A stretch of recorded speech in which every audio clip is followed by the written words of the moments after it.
ગઢ પંથકમાં બાજરીના પાકમાં ઈયળનો ઉપદ્રવ વધતા ખેડૂતોની માઠી દશા. ખેડૂતો પાક બચાવવા ડ્રોનથી દવાનો છંટકાવ કરી પાક બચાવવા કરી રહ્યા છે પ્રયાસ. તો પાલનપુર તાલુકાના ગઢ પંથકમાં ઉનાળુ બાજરીનું વાવેતર મોટા પ્રમાણમાં થયું છે અને પાક પણ સારો થયો હોવાથી ખેડૂતોને ઉત્પાદનની મોટી આશા બંધાઈ હતી. પરંતુ 15 દિવસ પહેલાં આવેલા કમોસમી વરસાદમાં બાજરીના પાકને વ્યાપક નુકસાન થયું હતું. જોકે ત્યારબાદ નુકસાનમાં બચી ગયેલ બાજરીનો પાક તૈયાર થયો છે. ડોડામાં દાણા પણ બેસી ગયા છે. ત્યારે હવે પાકમાં ઈયળ પડતા ખેડૂતોને પડતા પર પાટું જેવી હાલત થઈ છે. હાથમાં આવેલ કોળિયો છીણવાયો છે. ત્યારે ખેડૂતો બાજરીના પાકને બચાવવા માટે ડ્રોન દ્વારા દવાનું છંટકાવ કરીને પાકને બચાવવાના પ્રયાસો કરી રહ્યા છે.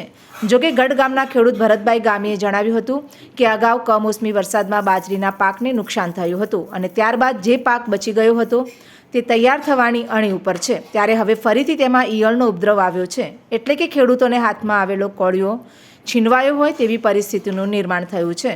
અમારે પણ 8 વીઘા જમીનમાં બાજરીનો પાક હતો અને તેમાં ઈયળો પડતા ડ્રોન દ્વારા હાલમાં તો દવાનો છંટકાવ કરવામાં આવ્યો છે, પરંતુ ઈયળનો ઉપદ્રવ સમગ્ર વિસ્તારમાં બાજરીના પાકમાં વધી જતાં ખેડૂતોને મોટું નુકસાન વેઠવાનો વારો આવ્યો છે. ત્યારે કુદરત પણ ખેડૂતો ઉપર રૂઠી હોય તેવી પરિસ્થિતિ જોવા મળી રહી છે.